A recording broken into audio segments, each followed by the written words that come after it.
The first word heard in Feeling Randy is boner, which, when taken together with the film's title, promises a salacious and raunchy comedy. But writer-director Dean Lent's debut feature, not counting the 1987 anthology film Border Radio, is sweeter and much more sublime than the usual teenage boys trying to lose their virginity romp. That may be its plot, but this semi-autobiographical project is far from films like Porky's or American Pie. Set in the Bay Area in the 1970s, Feeling Randy offers a humorous and sensitive portrayal of coming to terms with one's sexuality. Announcing its irreverent tone through slide chapter titles written in period-appropriate Recoleta font and a droll voiceover from its eponymous lead, Reed Miller, Feeling Randy wastes no time establishing its premise and then keeps the narrative rhythm flowing. The setup is simple. 4 teenage boys plan to lose their virginity by taking a road trip to a Nevada brothel. They need to find a car and to procure some money. Meanwhile, the lead character has to deal with his parents, sister, a new friend at school, and a peculiar older boy who stirs perplexing feelings in him. Randy is called everything from dandy to weird by his friends, in the way that teenage boys can be cruel and honest at the same time. To his credit, Lent never explicitly announces the character's sexuality nor makes the film a coming-out story. Instead, this is about a teenage boy whom the audience recognizes as gay, but is completely unaware of his true identity.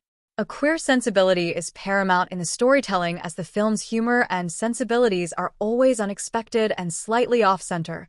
Vacillating between sweet and odd on the sweet side, there is Randy's relationship with his understanding mother, Marguerite Moreau, with whom he shares a love of TV shows and who always shows him that she loves him.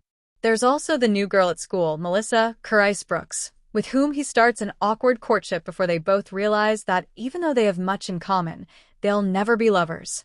Both Moreau and Brooks give Feeling Randy a warmth in which both the characters and the audience can bask. Meanwhile, Randy's relationship with his father, Jonathan Silverman, is definitely odd. More interested in his broken-down station wagon than he is in his family, Dad has bizarre extracurricular activities that add more strain to his relationship with Randy. At the same time, he might be the one family member who knows Randy well, even if his reactions to him go from exasperation to cruelty. It's a nifty bit of casting, as Silverman is mostly known for comedies such as Weekend at Bernie's, and here plays the only character written without humor. Blaine Kern III plays a stoned older boy who treats Randy with good humor and a generosity unbecoming of teenage boys. Perhaps he'll turn out to be a romantic interest, maybe he's just a mentor type who can guide Randy along. That he never quite becomes either, and his relationship with Randy remains fluid and mostly unexplained, is what gives Feeling Randy more of the chaotic yet gentle capacity that makes it much more intriguing than the usual teenage comedy. As with most road trip movies, when the boys reach their destination, it doesn't go exactly as they thought it would. There's nothing raunchy or overtly lewd about their encounters with the sex workers. They might be awkward, but there's also compassion. Randy's in particular is well observed, even touching, and hints at his true sexuality, even if he still leaves confused. True to the film around him, Miller has a warm and sanguine presence. Yet there's still a glint in his eyes that betrays the mischief he's bound to get into in the future. The color and hues of the appealing costume design and cinematography add an authentic 1970s look. In making a film about his formative experiences, Lent uses subtle innuendos to arrive at complete clarity about sexuality, without being obvious. That's no easy feat. That he did it while telling a story both moving and funny is something to be admired.